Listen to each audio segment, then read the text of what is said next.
Hi. I've known Dr. McCants now for over 10 years. We work together at IARPA, which is the Intelligence Advanced Research Projects activity. Before that, he was a program manager at DARPA, and he also has extensive industry experience with HP. I'm kind of doing his CV backwards. He has a PhD in EE from Stanford, that little college out west, and his undergraduate is from Duke. So it gives me a great pleasure to welcome Dr. McCants here for our Tech Tuesday. Thank you, Gail. Before I get started, interactive or talk and then Q&A? It's up to you. So my preference is let's have a discussion. Let's kind of talk and interact, and then that way it feels less formal and it's more like we're talking with colleagues. So as Gail said, I'm Carl McCants from the little agency in Arlington, Virginia. So I'll be talking with you today about what we're doing with the Electronics Resurgence Initiative version 2.0, or as we like to say, where we're just kind of keeping it moving forward and adding a couple things to go with that. So make sure that this still works. All right. So what I thought I'd do, just to get everybody kind of level set, is to start off with an introduction of the Microsystems Technology Office at DARPA, which even though I am officially a special assistant to the director of DARPA, I am in MTO, and so that's where ERI is. Let me ask a question. How many of you have heard of ERI? Great, okay. All right, so that makes my life a lot easier, thank you. Overview of MTO, I'll talk about ERI, version 1 and what we're calling version 2, or again, whatever you want to say. There's some seats up front. I promise I will not, jump over the table and land on people that are in the front row. No crowd surfing today.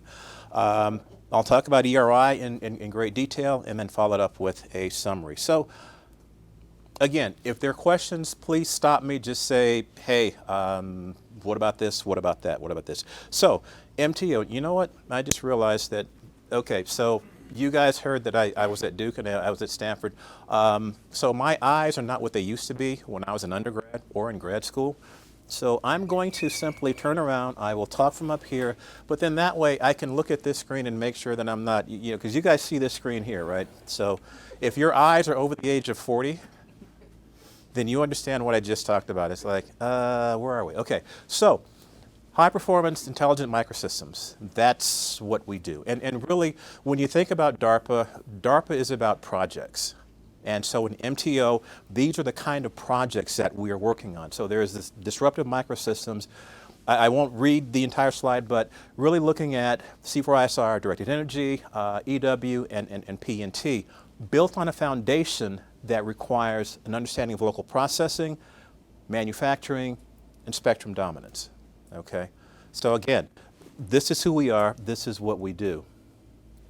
So looking at the thrust areas, and this kind of covers it, what I will say is that the things that are in green are actually a part of ERI. So even within MTO, there are areas that are officially, if you will, affiliated with ERI. There are areas that are not.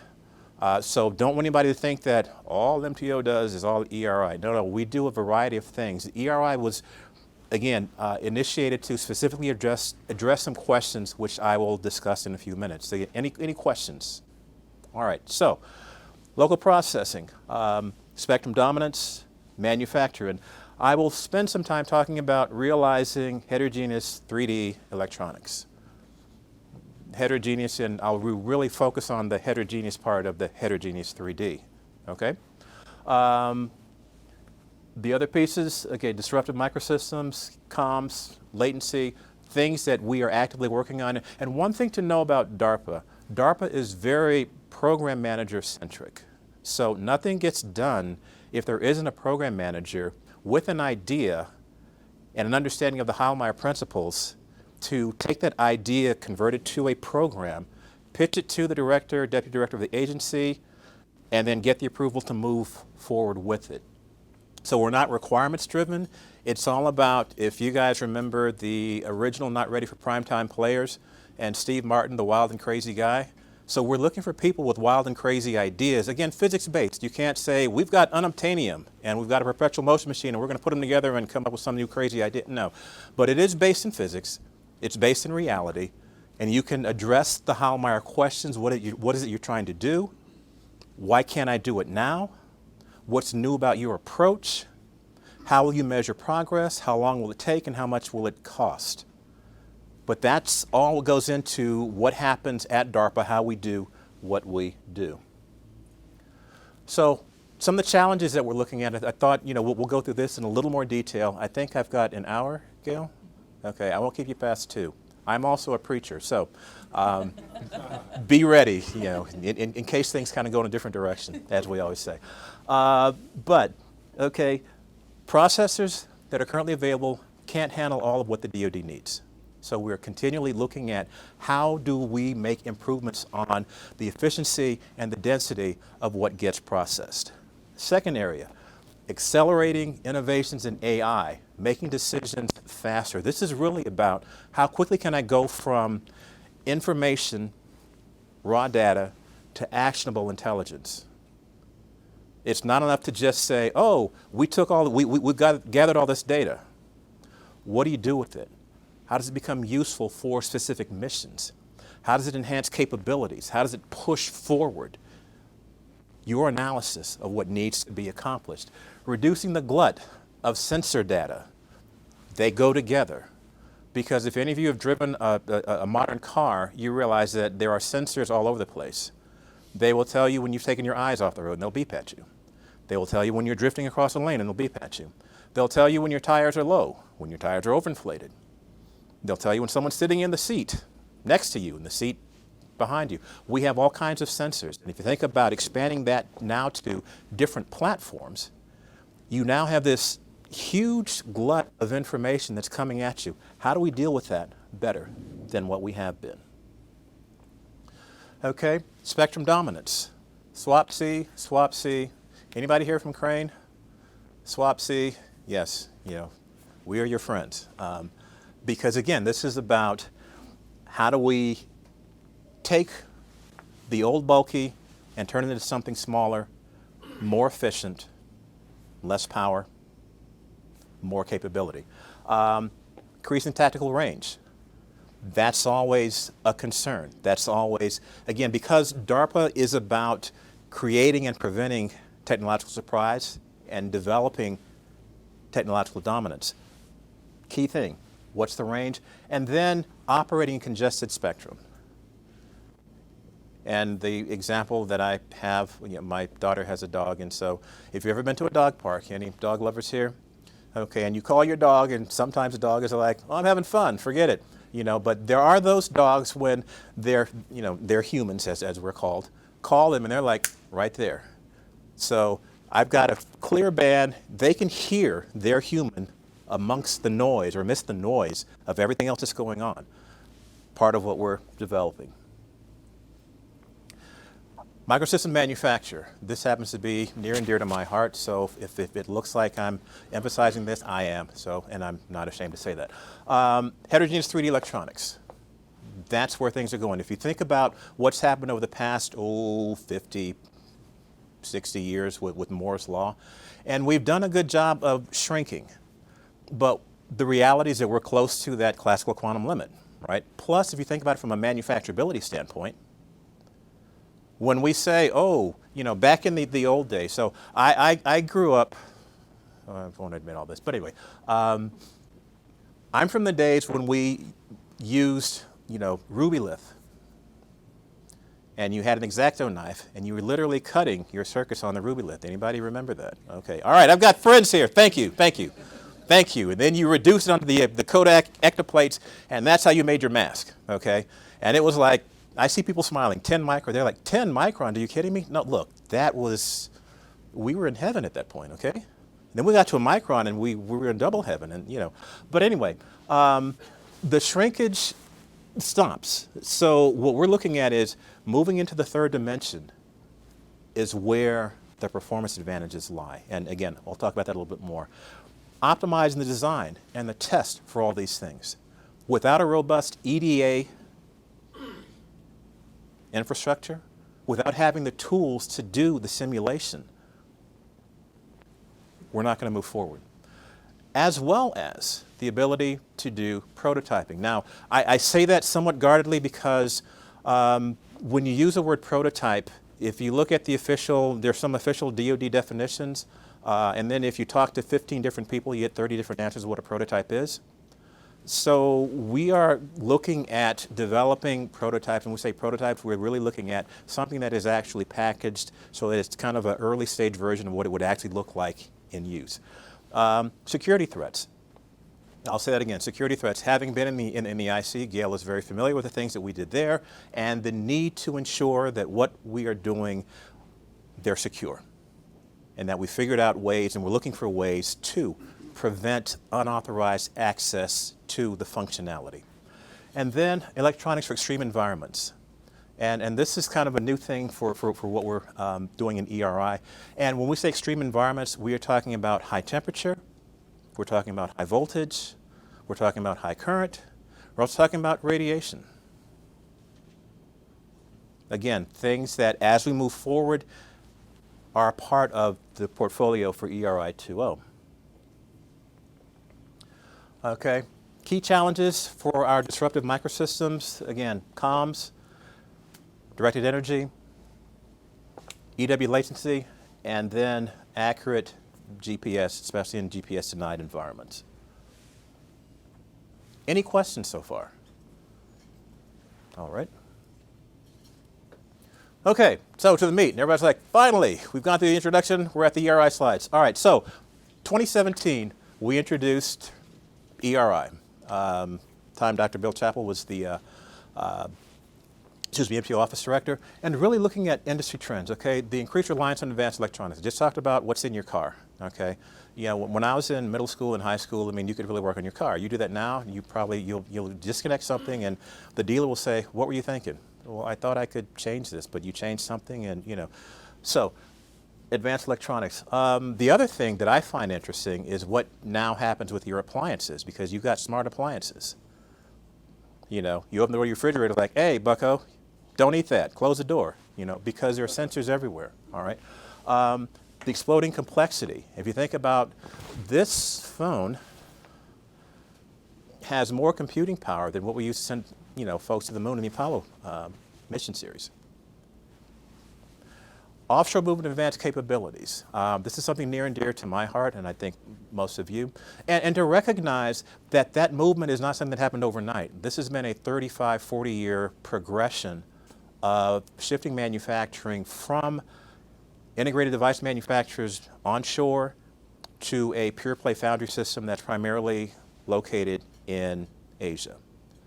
And so, again, recognize this, things that we said we need to begin to address some of these things. And then finally, the emergence, I won't say necessarily the emergence, but the recognition of the importance of these hardware threats and the ability to address them and to deal with them.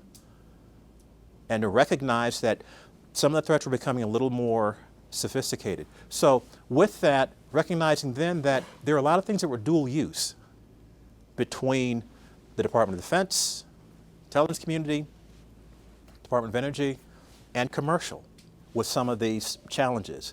And national security, again, you start looking at we need to have a domestic, or at least a piece of the ecosystem located onshore. And when you recognize kind of where we're going with that and what, you know, ignoring the, yeah, I won't say this so I won't get in trouble. All right. Ignoring kind of what's happening. I think finally there's a recognition, at least a year ago, that this is important to national security. And one of the things that I find critical when I think about national security, it's more than just DOD, IC, DOE, but it's critical infrastructure. You think about the financial, the banking system. You know, I shared with folks, 9/11, as bad as it was, had the plane hit the stock exchange instead of the World Trade Center, okay? You think about utilities, power delivery systems. You think about rail.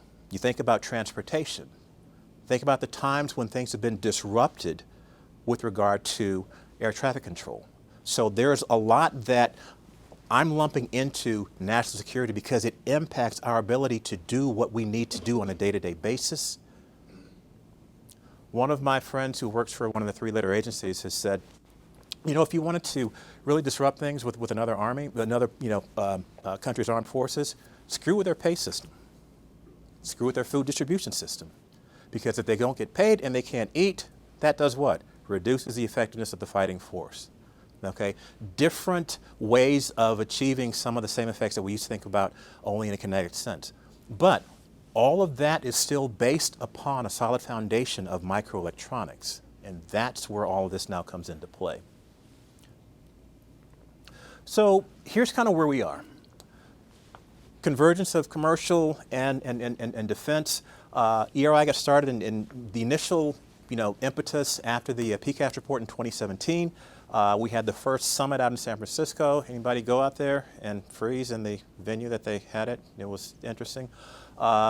Second summit in Detroit. Last two were virtual. But again, we're moving. Those are the 6 areas. And again, on the right-hand side lower these are the 2 areas. And so we're going to focus on manufacturing complex 3D microsystems and the electronics for extreme environments. Just a little recap of what's happened and where we are today. Again, the idea is how do we collaboratively innovate the next wave of microelectronics? And again, we are working with 6 of the top semiconductor folks in terms of sales. I had some folks from one of the companies that isn't mentioned up there saying, but we're there, it's like, this was sales, not, we know we work with you, we've been working with you, we'll continue to work with you. The top 5 defense contractors and all the top 10 engineering universities, and not just the top 10, we've worked with a whole range of universities. And one of the things that's been really neat about ERI is that there are folks involved that are not the quote-unquote traditional performers. And so the number of folks, the number of universities, the number of businesses and small businesses that historically did not necessarily work with MTO, they are now involved with MTO through ERI. So, kind of a small shift here in terms of commercial versus DoD needs. And I hope at some point somebody smiles at what's up here. So when we think about information processing density, all right, it's one thing, and how many remember the DARPA Grand Challenge from back in 2004 and 2005 and 2007? Well, the first one, 2004, was an abject failure, right? Nothing worked. Nothing. Okay, but then 2005 is, hey, here's 137 miles with GPS waypoints, bang. All right, so it's one thing to have a bunch of, LiDAR sensors, okay, and whatever algorithms were being used to actually compute and adjust speeds. It's another thing when you're talking about a UAV. But some of the same basic capabilities are needed. Talk about accelerating AI. It's one thing if you're doing augmented or virtual reality. It's another thing when you're talking about hypersonics in terms of the need to process information at light speeds, if you will. Realizing 3D electronics, moving from the 2D, 2.5D paradigm, taking that to the third dimension. And there's an example of, there's some really, really neat things that have come out of a couple programs that have been looking at this heterogeneous 3D stacking. Optimizing design and test. And as a former HP guy, test is ingrained in me. So is reliability. I spent 6 years doing reliability on photonic devices. And so it's part of my DNA or ENA, electrical, whatever. But it's critical. It's important in terms of being able to do that. Overcoming security threats. You get the blue screen of death on your laptop, that's one thing. If you're flying an F-35 at Mach 1 plus, that's a slightly different issue, okay? Same fundamental root problem, different consequences. And finally, securing comms. Again, we're looking at 5G, the move to 6G. How do we maintain that interconnectedness and the connectivity in a battle space, battlefield environment? So, what do we do with all of this? All right, so just to take you back a year ago. So I've been back at DARPA for a year, and today's the 28th, a year and 3 weeks. All right. When we were talking about, so I came in the middle of, hey, we're getting ready to do this. We want you to take, work on ERI too. Okay, well, what's happened so far? We've talked to a boatload of people, actually like 6 boatloads of people, and they keep coming because they're still talking about this. What we leveraged in terms of those conversations, we distilled in these following points. First and foremost, okay, if we're going to maintain a leadership in this technology, there has to be a national investment because the rest of the world is already doing that. The rest of the world recognizes, if you look at, and I'll give an example from 5 years ago, China said $150 billion over 10 years. Then in 2018, another $100 billion over 10 years. Singapore, Japan, South Korea, Taiwan, Taiwan, Taiwan recognize the importance of investing in this industry because they have. In fact, my first time at DARPA when I was supporting the deputy director, we wrote a paper, this was back in 2004, and put together a presentation and recognized that it wasn't, quote unquote, this great supply of inexpensive labor that was driving things overseas, it was financial incentives from the government. Okay? 5-year tax holiday, depreciation on your capital equipment. You're in a research project, free utilities up until the time you start to make a profit. A number of, again, financial incentives. I've said half joking, half serious, if we want to entice and help folks build here, then on some of these companies, reduce their tax rate by a factor of 2.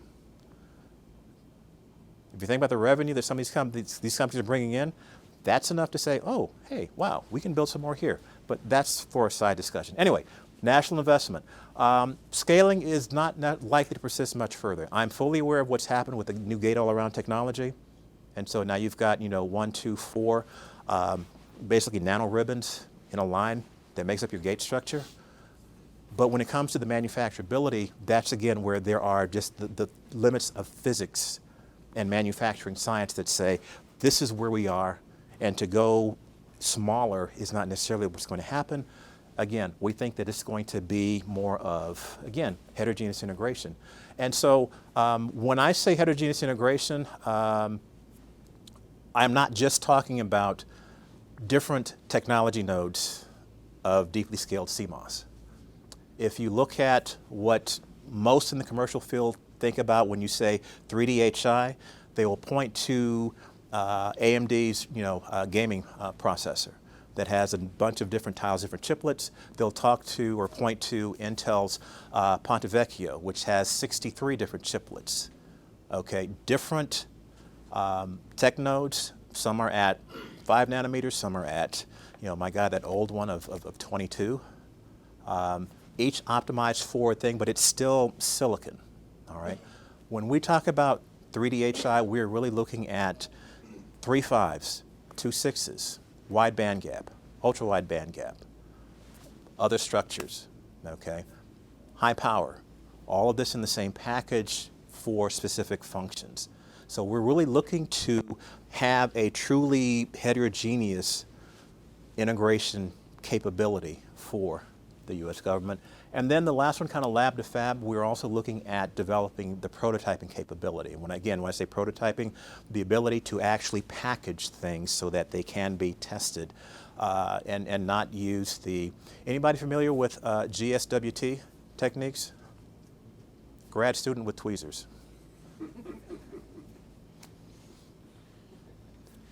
How many have been there with me, okay? Raise those hands, come on now. Don't act like, oh my God, yeah, and those that couldn't, okay, it was really rough because if you couldn't get it, off the manipulator and then onto here, okay. All right, I won't tell you about my past. Okay, so we talk about 3D technologies, a sampling of things that have happened. Yes, question? So is photonics included in 3D heterogeneous? It most certainly is.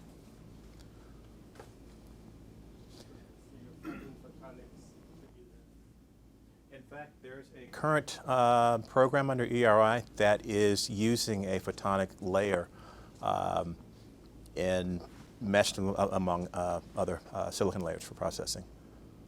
Because one of the things that I think is going to happen is that when you start looking at some of the latency involved and also the power involved in moving information on these fairly large chips, even if you have a bunch of chiplets interconnected, it's much more efficient from a power standpoint to go with photonics. as opposed to copper wires.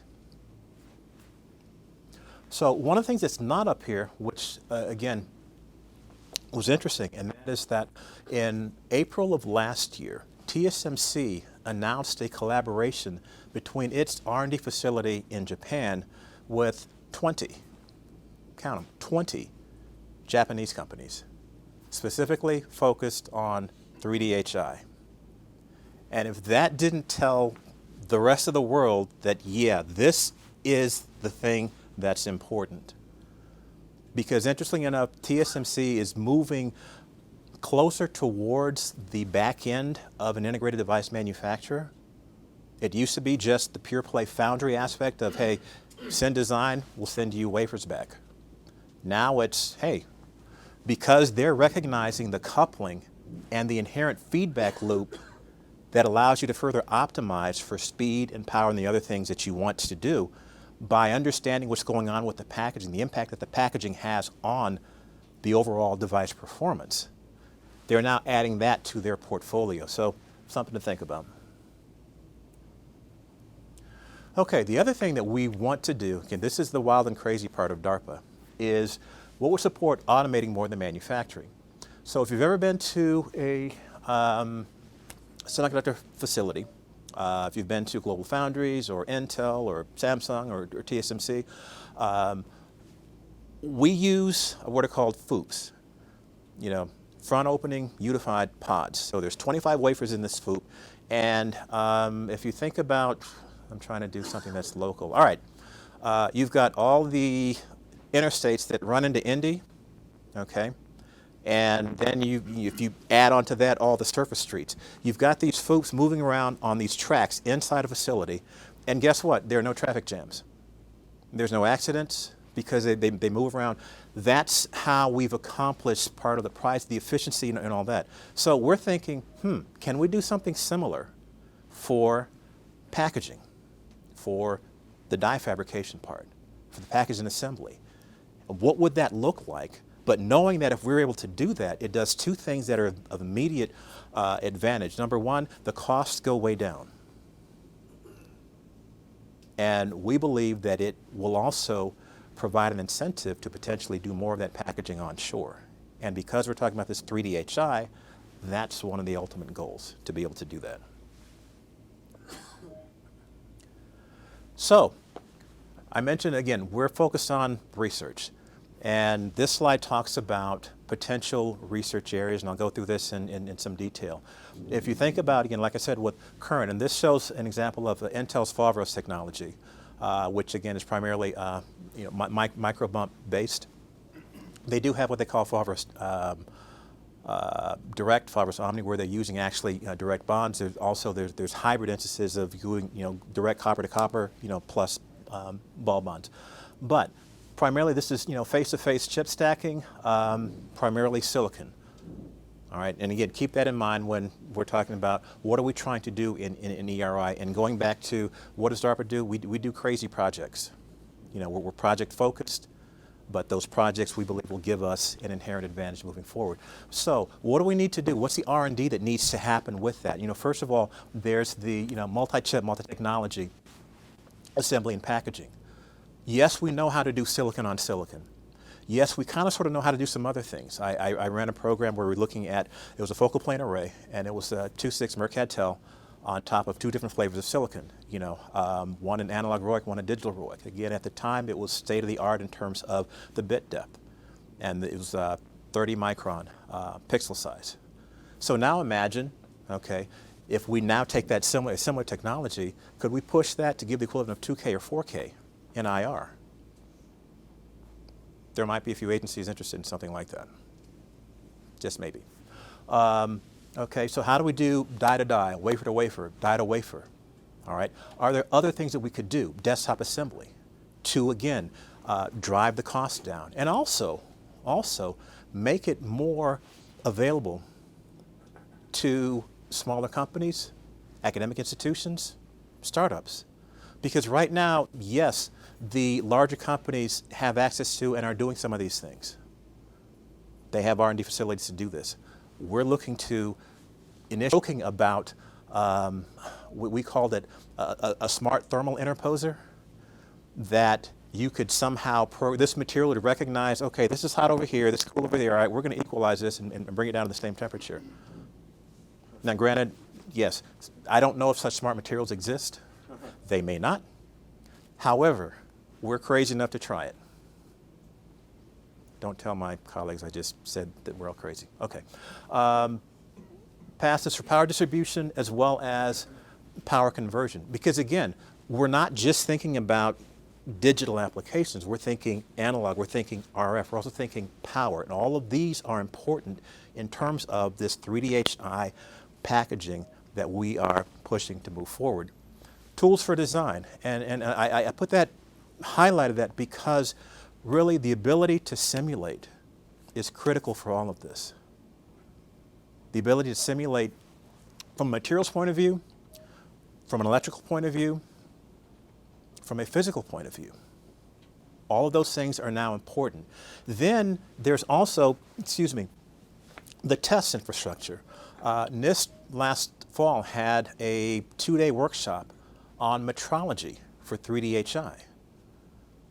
Because again, when you start talking about manufacturability of these structures, how do you know when you've put down X nanometers of material Y? How do I measure that? How do I do that correlation with the electrical properties of what I expected versus what I actually got? And then there's the other side of the characterization. Here's my basic parametric characterization. Then I'm going to figure out for some logic or for some RF, here are now my test vectors that I'm using. How do I do that? Oh, and the last piece of all of this, again, going back to my HP days, is reliability. How do you determine the reliability, especially when you're dealing with disparate materials within that system? And how do you understand the activation energies? How do you understand what the mean time to fail is? You know, how would you generate just an Arrhenius plot for something that's got, 4 different materials in them? And how do you develop the proper testing to ensure that, assuming that we're looking at things that are based on some type of p-n junction, how do you ensure that that junction gets to the temperature necessary to activate failure mechanisms? Validate complete digital model, and then ultimately we want to do a Moses-like I talked about before, prototyping service. And when I say Moses, the original Moses where, hey, we've got an idea, we've got a design, you can get it fabbed. What we really are looking to do is to provide that interface that will allow, again, like I said before, academia, small businesses, startups, DIB, to say, we've got an idea for a crazy whatever. Okay, and so we will have put together a pilot line capability that allows for R&D. Because if you don't have that pilot line stability, you don't have the manufacturing stability, then you don't know if perturbation X or Y actually caused the effect that you thought you would see, or that you just got lucky that day and like, hey, the manufacturing worked. So those are the things that we're looking at, those are things that we're focused on, and that's where we're trying to go. Any questions? Yes, sir. Mm-hmm. There's almost a whole government effort related to microelectronics for the economy. You're focused more on the technology advancement, and not necessarily just for defense. How are you doing some other mechanisms for IP and IP sharing to make the IP that you're funding and the firms or researchers available more broadly for implementation? So, in my best, these represent my views and not the views of the Department of Defense. Yes, that is one of the things that as we've talked about this facility and as we've talked about different capabilities, the IP is front and center. What we're trying to do with this particular facility is more pre-competitive so that you don't get locked into, well, this is so-and-so's process, and if you use that, then you're either licensed from them or you're going to have to develop your own on the side. Having come from commercial industry, very sensitive to what those things are, what those parameters are, but it's something we're actively looking at. I wish I could say we have an answer of how it's going to work. This is really going to be, as many attorney friends as I have, trying to leverage from them of how do we do this without either A, giving up the company store, or B, ensuring that the government and the folks that our user base gets access to what it needs to get access to. But yeah, having been burned a couple times with the whole IP thing, we're looking at it. Like I said, we don't have an exact answer, because even trying to put this together, we're looking at, okay, well, whose process would you use and how open would they be to? Because when you think about the number of folks that are actually doing onshore packaging, it's limited. And so if you say, well, we're using so-and-so's process, is so-and-so willing to allow deviations to that?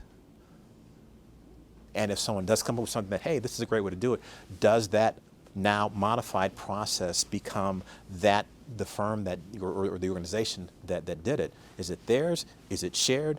And then what does the government get access to in, with the fact that, well, we provided access to this overall thing? And so as much as I don't like to say this, I've been having conversations with, the legal team at DARPA, and so, and they're friendly folks, they really are. So they've been talking to me about how to deal with that. But it is something we've considered, and I know we will have to consider it moving forward, especially if we can do the automation part that we're talking about. That, I think, again, potential value for whoever develops that part of the technology. Did that answer the question? Okay. Yes, sir.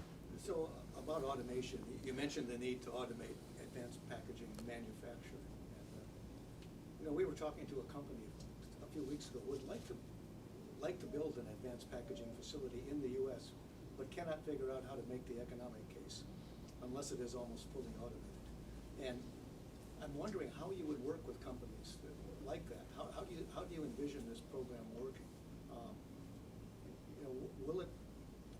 How will you work with a company that's prepared to build a facility now but just simply can't make the economic case? The next easy question. I think the first thing, it really does start with talking to the folks. And what helps is an understanding of the details of the economic situation. So I'll give you an example. When I was at HP, we had our pilot line manufacturing in San Jose for our VCSEL and LED-based products. We had the high volume operation, if you will, in Singapore and Malaysia, and a lot more in Malaysia. The difference, the cost difference between San Jose and Malaysia at that time was a factor of 5. And that was in 1997. So understanding from that organization what are your major cost drivers to determine, is it, for some folks, it's the environmental costs. For some, it is the cost of the people.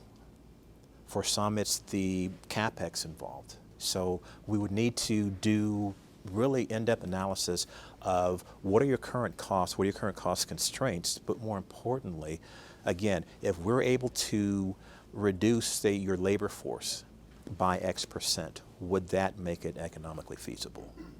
Because for some of the folks that I've talked to, they have given an idea of what it would take to actually bring things back. But you're absolutely right, it is economics based.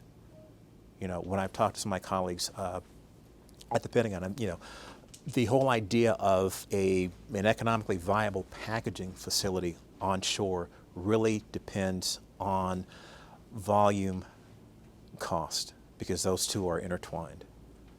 And so we had worked out something where there was a willingness to say, if you have this volume and you're also willing to kick in a certain amount or guarantee a certain amount per year, we could do these things, some of these things here. But it's a complex interaction with a number of factors.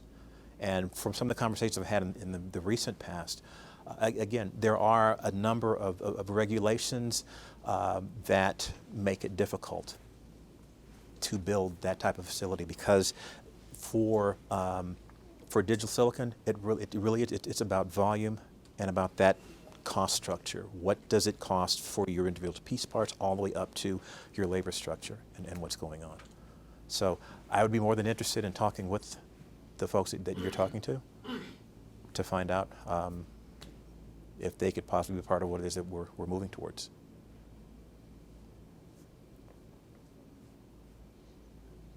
Yes.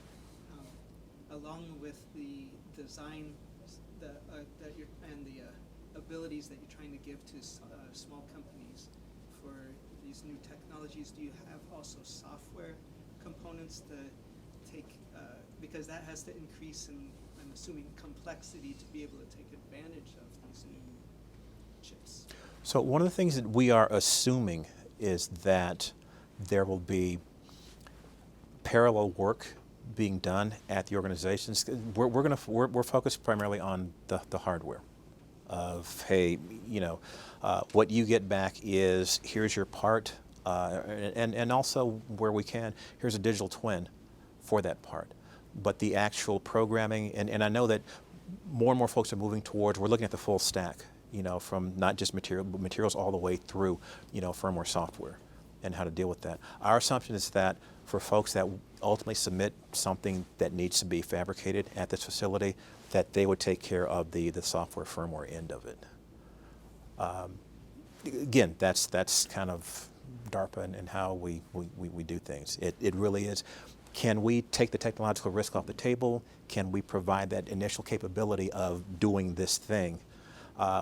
Ultimately, the goal here is to transfer this capability to the NSTC, the National Semiconductor Technology Center, and its National Packaging Center. So with the thought of, by that point, like 5+ years into the future, they will have solved, here's some of the issues with, kind of getting a national capability up to speed of where the rest of the world is currently now. Here's this new thing that DARPA's adding, add that to that, and we continue to move forward. But yeah, we're really focused on the hardware side.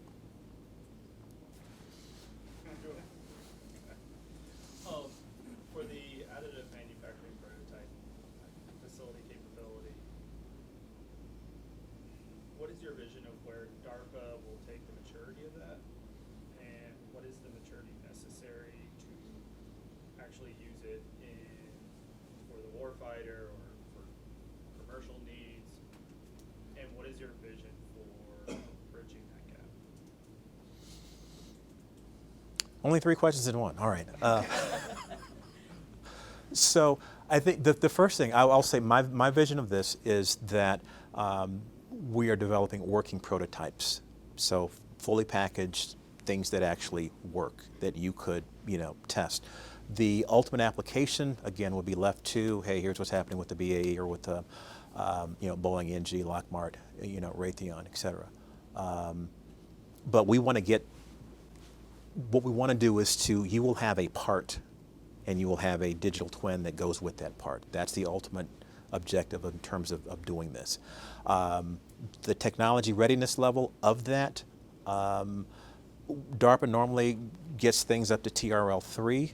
I think that if we have, hey, here's our working prototype, and we've also determined that with this pilot line capability, you can now manufacture more than 10 and get a thesis written from it. That you can do, hey, here's 100, here's 1,000. One of the objectives is to be able to have something in place so that it's more ready to go to high volume than what it would have been beforehand.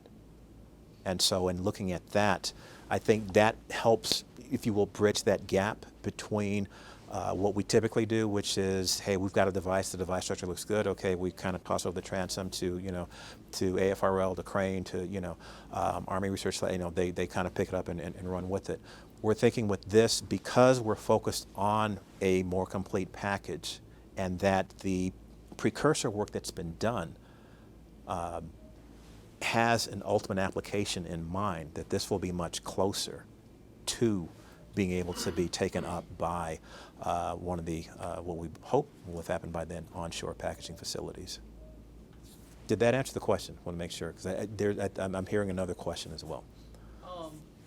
No, it does answer or describes around my questions. My question isn't really has a clear answer to it, so I wanted to hear how you talk to it. I do have a follow-up. Mm-hmm.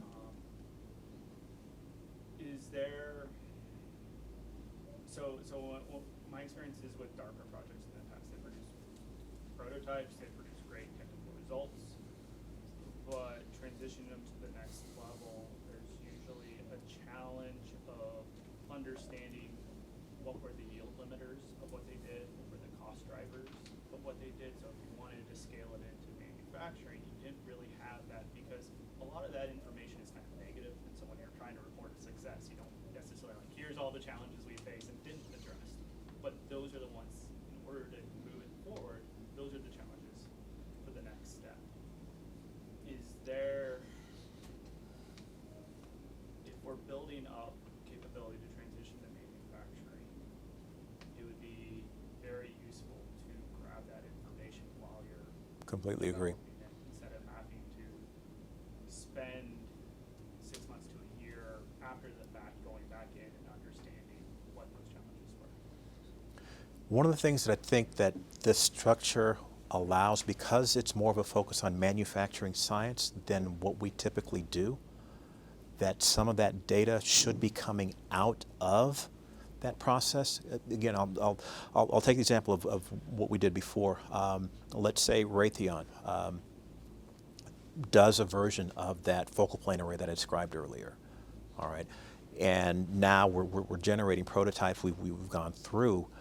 I would think, or I would hope, as part of that process, we would gather an understanding of here's what impact, or here's the impact of deviations, perturbations in the Mercatel layer. Here's what happened if, you know, if we went with the exact same structure. Here's what happened with the two silicon layers.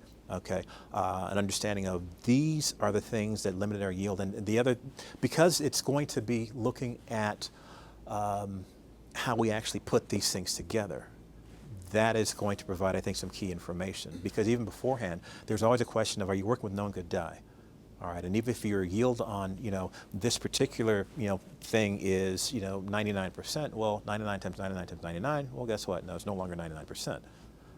So we'll have that piece of the information. I think the other thing that will come out of this is, how do we do this, and how do we pull together the information from yield, parametric analysis, and then ultimately what I would like to see, reliability, with all of that, again, as a precursor to a handoff to higher volume manufacturing. So, but yeah, I completely agree that those understanding, that information has to be there, and not just, hey, we made it, move on to the next thing, you know, but what happened when we made it? Okay, can we make more than one? What did it take to go from 1 to 10, from 10 to, you know, 1,000, from 1,000 to 1,000,000? That kind of thing. The other piece that I think is going to be there is that, because we are also working with the DIB, there's always the issue of a low number of parts that would be required for a particular thing. So if you look at, well, okay, well, if we had some way of instituting, here's a nice AI package that we're, you know, would be a great tech add-on for an F-22, F-35. Okay, well, how many of them do we really need? It's not going to be anywhere near, you know, in terms of, you know, mobile phones or tablets or anything like that. So how do we, again, adjust and understand those same yield limiters for something that's going to be cost-effective for those particular programs? So I think we're in agreement. Gentleman right next to you, and then over here. Dr. McCants, so my name's Joshua Hawk, this is Brian Olson. We work I recognize your voice, Josh. Please call me Carl. I know it's the first time we've seen each other in person, so I think I'm going to take what Brian was asking and maybe bring it up a level. Sure. To more programmatic conversation from versus a technical conversation. So my overall question is, you know, how is DARPA, what techniques and approaches is DARPA exercising that are new to help the DoD retain the goodness of what's designed in its programs? And you kind of touched on that, and I'll softball or t-ball up a few good examples of what I've seen. So like, you know, Dr. Tim Hancock's millimeter wave GaN maturation program, Yep. right, actually brings it up to a level where we can like reach in and grab Yep. something Yep. and pull it out. That was fantastic. That was really great. You know, the idea of scaling the, oh gosh, now it's with Jacob, the Jacobs, I've just forgot the name of the program, DARPA Hive, right? Hive, okay. Scaling things up to higher levels of manufacturing, really awesome. I think that's great. Do you have thoughts on techniques that DARPA is starting to employ to help us retain things like maybe government involvement with IB&V so we can retain the government purpose rights, or workforce development, how we're retaining the people who are actually working on the projects? Do you have thoughts into how some of those things are getting handled? Sure. Again, the disclaimer, what you're about to hear represents Carl's thoughts and not necessarily those of DARPA, the Department of Defense, or anybody else for that matter. So again, I'll get back to what DARPA typically does, and you hit on it right away. Again, the tech risk is off the table. We've done this. We've shown that it can be done.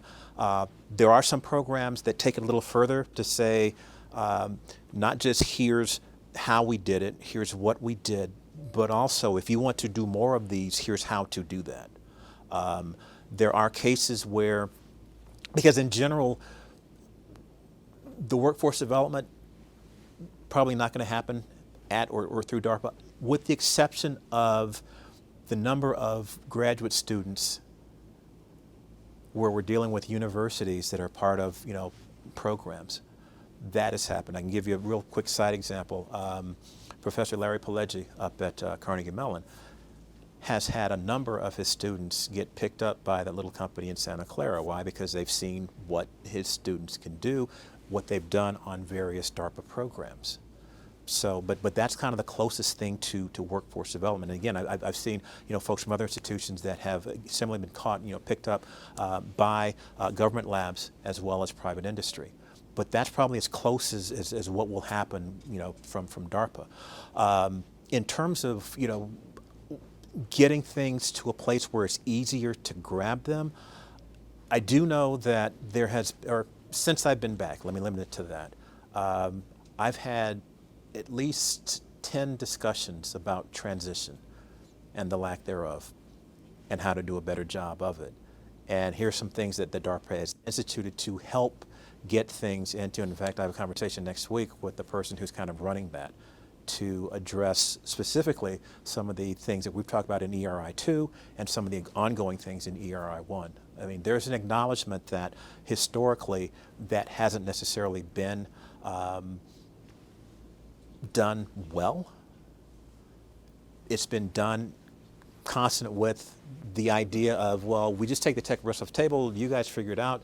I think in many more cases, what we can do is to say, here's how we address this 6 to 18 month gap between we've done this and this is ready to be picked up because it's been demonstrated that you can actually do more than onesie-twosies of this to get it over here.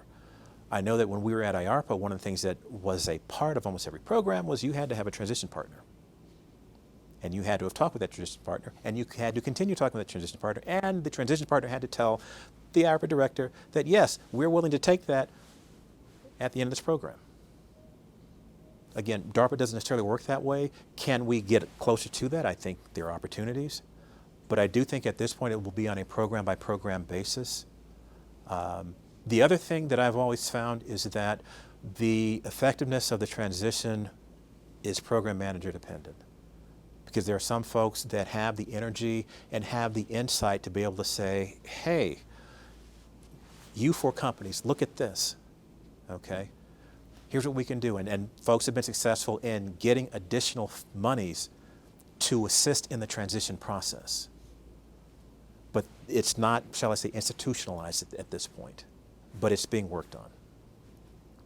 Second question. Your expression says, okay, there's another question back there. So I'm always interested in the question behind the question. Okay.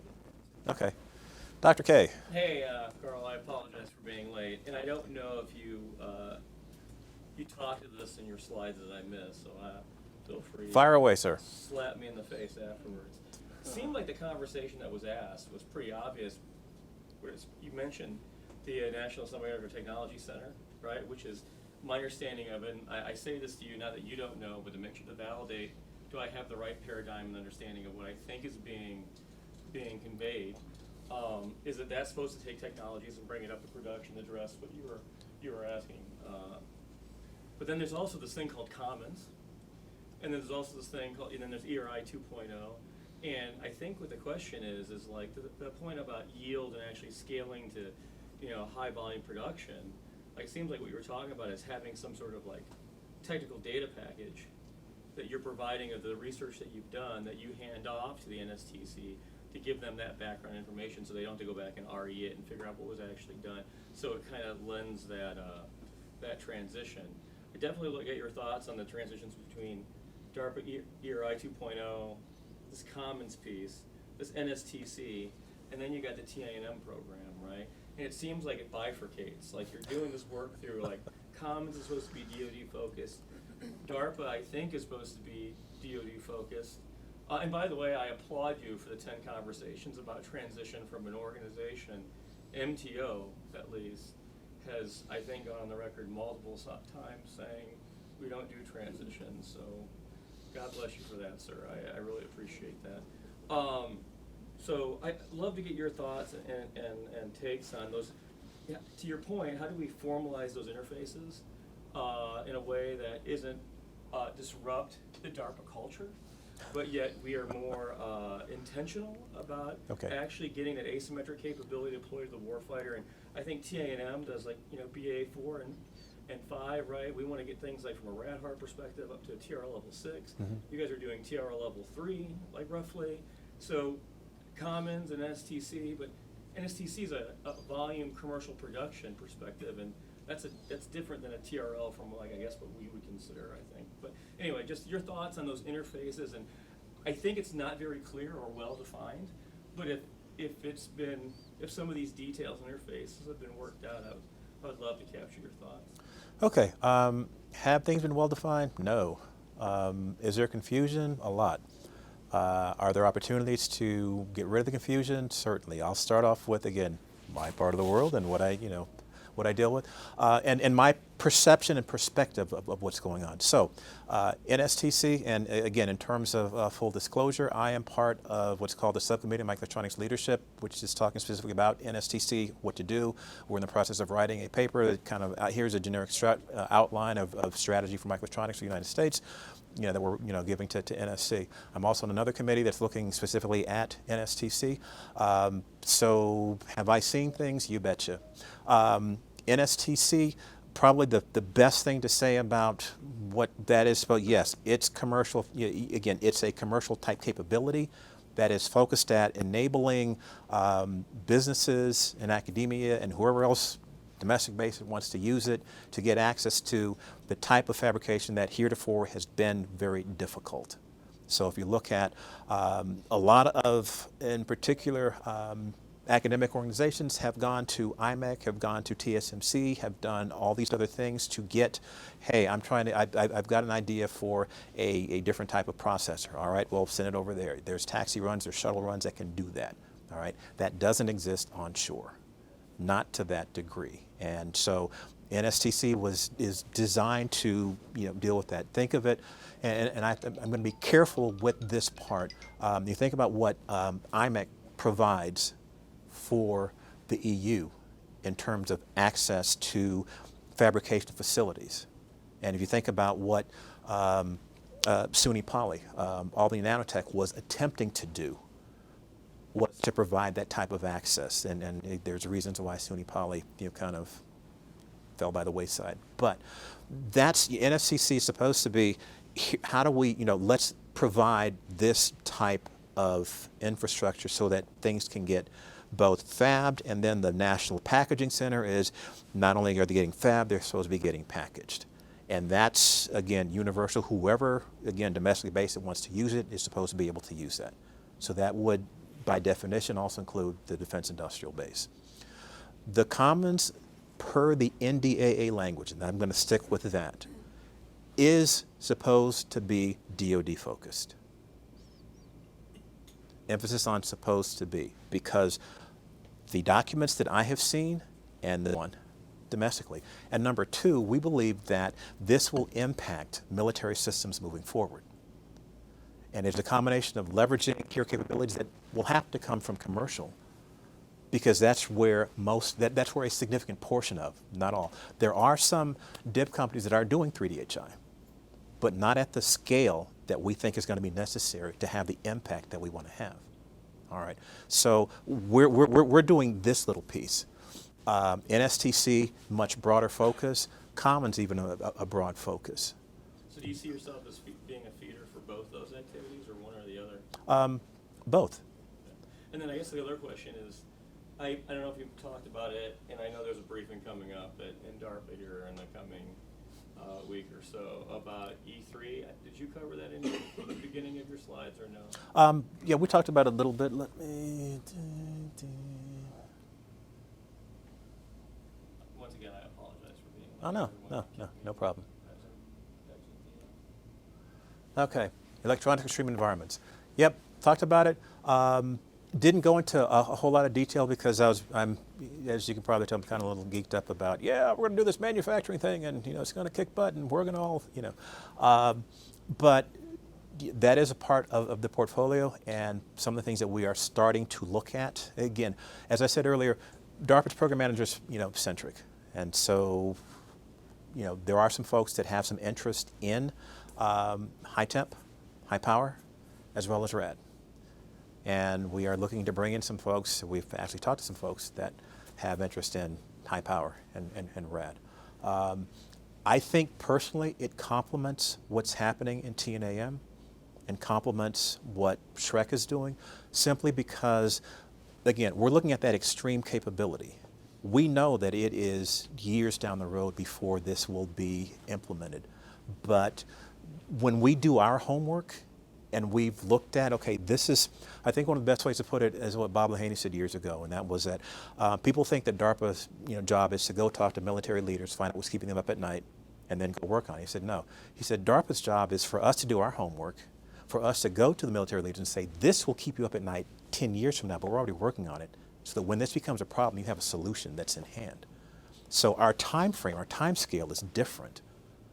But again, the learnings from that feed into the things that you guys are doing. And the collab, so the other thing that I think has historically happened, and this will purely sound like an opinion piece because it is, but communication has got to improve, okay? We have too many siloed things, and people in those silos acting like they're the king of the silo.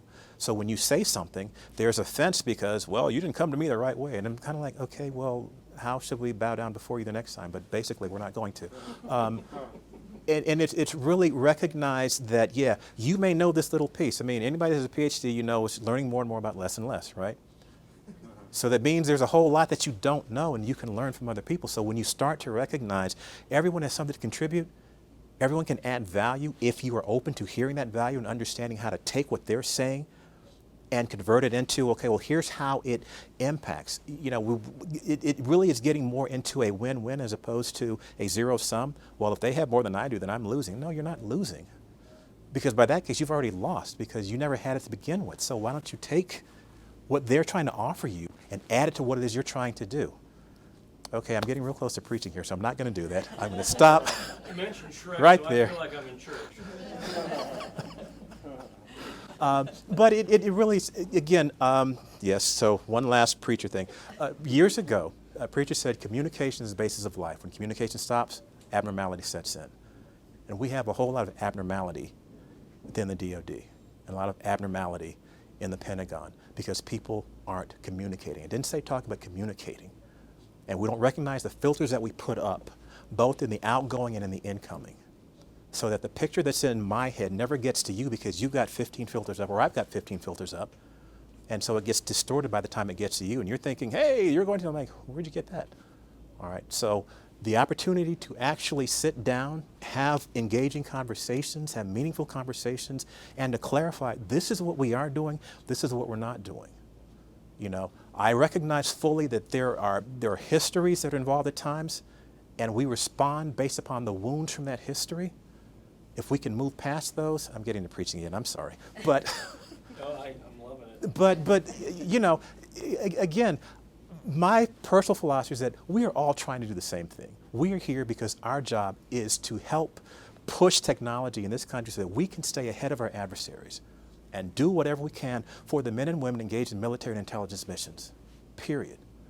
And so it takes it away from, oh, well, you did this and I don't want you to do that. It's like, okay, are we kindergartners? And I don't mean to insult kindergartners because some of them get along better in the sandbox than we do. They really do, all right? But it's, hey, there's a level of technical expertise that we have. Let's use it to complement each other as opposed to tearing down and trying to act like, well, you didn't come at me, this way. It's that old thing, you best come correct or don't come at all. Like, no, stop. This isn't gang warfare. This really is. Are we willing to put some of those things aside so we can, it's focused on what's the real mission? What are we trying to do? And it's recognizing that different organizations have different missions. Okay, DARPA's mission is, look, create, prevent technological surprise. We do projects, and again, within, TNAM, you guys are looking at how do we deal with this modernization issue? And how do we stay at the forefront so that we make our transition to the folks in A&S?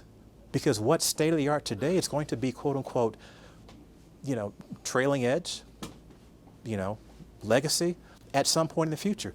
How do we put in place the handoffs necessary starting now so that it doesn't become this awkward, thing that it has already turned into? And the different turf wars that I know I've personally seen, where it's like, Don't seriously? worry, there's no issues between connectivity between R&E and A&S. That is a well-oiled machine.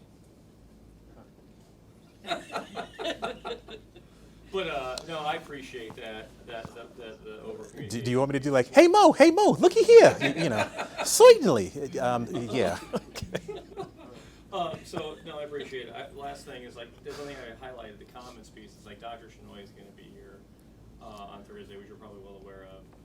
The discussion of commons is going to come up, and I think that you're spot on about it would be great to have that conversation with Dr. Shinoy and you and Mark and others to say, you guys don't have to do transition. You guys, as you said, you just have to show the technology is capable, but then say, all right, what does that interface look like so we could have here's the things that DARPA has demonstrated in kind of a more organized fashion that then the commons can go. And by the way, the commons language explicitly calls out RADHARD, RFOE, and mixed signal. So all those activities for this E3, right? Mm-hmm. Here's the projects we have, here's its maturity. Maybe once every 2 years or once a year, whatever, we have a meeting, and then somehow we develop opportunities for transitions through maybe commons. And then commons is the same thing, where they get it to a TRL over 4, and then we go from a TANM program. Seems like that's where the transition has to happen. There's a lot of focus and transition of things that we're developing in TANM to the warfighter, right? So it would be nice to have that natural progression. The transition doesn't have to be, DARPA can still hold to they don't do transition, but they have to demonstrate that, as you said, burn down the technical risk, and then use commons to mature a little further, and then ultimately we do demonstrations and further maturation with TNM, and ultimately get those programs to sign up and transition to the warfighter, because it is all about that. And maybe those conversations are happening, I just don't know if they are, and I'm happy. You're the designated point of contact for Shrek with DARPA, so there's going to be we have this meeting, and I think next week sometime, right? So I apologize for that. No need to apologize. Some of the conversations you just described are taking place, and because they've been asked for at an even higher level. Because what's being looked for is the clarity. What's the difference between ERI 2.0, Commons, and STC? What are those? What are their domains? How do they interact? In some cases, how should they interact? But more importantly, and again, to me, it goes back down to this is our goal. This is our mission. You get mission and vision statements. This is what we're trying to do. Okay, and does it fit within this? I think we're starting to move past the if you're not part of what we're doing, then you're against us mindset. That's kind of gone, thankfully. I think Dr. Shinoy has a very challenging situation to deal with because of the origins of the commons and what he's trying to do with what he was given to move it forward to something that is more implementable, given two things. Number one, the funding level. and number two, the resources that it will take to execute and implement that given that funding level. You know, the challenge from day one was, if you're going to have even the initial vision of, you know, 3 hubs, and you're going to have, you know, I shouldn't say the word, well, okay, you have a certain amount of funding per year, that's not sufficient to do the kinds of things that you were talking about doing. You know, when you look at, if you're basically, if you're going to run a what it amounts to a fab operation, then those costs, both from a materials point of view and your operating cost, it's not cheap. And at the levels that they were talking about, not doable. Plus, more importantly, no grad student wants to be an equipment operator. You're there to, you know, you're there to write papers, write your thesis. You know, as we used to say when I was in Dr. Spicer's group, you know, shoot photons, collect electrons, write thesis, and move on to the next phase of your life. Okay, we spend our night up at SSRL, and life is good. But, you know, no, I'm not here. I'm not trying to run the beamline. I'm not here to try to, you know, fix the vacuum high vacuum chambers that we're using. No, no. My job is to design experiments, collect data, analyze data, write papers, write a thesis, and move on. So you're not going to have graduate students that are there. Again, Dr. Shenoy has really tried to say, okay, these facilities would have to be run by, you know, folks with the appropriate skill sets in order to do that. But again, then, so who's going to pay for them? Does that come out of the funds that were allocated for that particular hub? And that's why I say there's some severe limitations. And I've recommended to him, hey, here's some things that you can do. Leverage some of the, since you're talking about regional things, leverage some of the capabilities of the companies that are there and feed into those particular things. Josh. So, interesting conversation. I think there's an opportunity for us to influence each other on how we write our own contracts in such a way that we're not trying to control what the other person's doing with their money, but we are allowing the other person to write options on our contract to put their money to do it. Because, like, you want somebody to run that line, why isn't TAM Workforce Development looking into paying for people to run the line? Like, I mean, why we can get our interns to go work there, for example. Maybe they're the ones that need to pay for that specific piece of the puzzle, right? Maybe Erie decides that we're not going to steer a majority of our funding towards some of these, you know, technical data package like was brought up. But maybe I'd be willing to pay for that out of my portfolio. But if we're able to collaborate prior to authorship of the contract to create optional on-roads for engagement, it would allow, you know, the initial proposer to retain the general direction that they want from a vision standpoint, but still allow me to insert some interest from my end and also lessons learned from my end that might make it easier for me to grab. And then vice versa, you know, give you guys kudos for transitioning. I don't know, I wanted to throw that out there for thoughts. So my first thought was kudos for out-of-the-box thinking and looking at, hey, what are some unique ways that we can accomplish what we all want to accomplish, and how, and again, in moving that forward. So if here's a different way of the workforce part coming in, I'm all for it. You know, one of the things that I've tried to do as I'm approaching the twilight of my career is keep the aperture open. You know, be open to hearing and trying new things. You know, as Al Green said in one of his songs, nothing fails, you know, but a try. Okay, so why not? And again, and if it doesn't work, you still have learned something from that thing. You know, I think we need that type of creativity in terms of addressing the general problem. Discussion I was having even before the meeting is that workforce is a key thing. It's really, really key. And in talking, some of the conversations that I've had, when you look at, for example, with Intel wanting to build, you know, facility in Ohio, facility in, you think about some of the expertise that's needed. You need folks, you think about the plumbing that goes on with that. There are specific types of plumbing that go into it, and a limited number of people who have the skills. Because since you're talking about the purity of the gases that are needed, it's not the same as, oh, let me just go to Home Depot and grab a couple copper pipes and, here we go. Little different. That's a part of the workforce development. There's a piece of, we need folks with an understanding of semiconductor physics moving forward. We need systems folks, because more and more you're seeing your, Xilinx and AMD and Qualcomm and Broadcom moving more towards system design. We need folks that think at a system level. We need folks at the DIB companies thinking these subsystem and system levels. How do I take what was normally, hey, here's a 5-rack LRU, now because of advancements, that shrunk to 1. Who's thinking of how I need to change how this actually gets inserted into a particular platform? So, yeah. All that to say yes. Any other questions?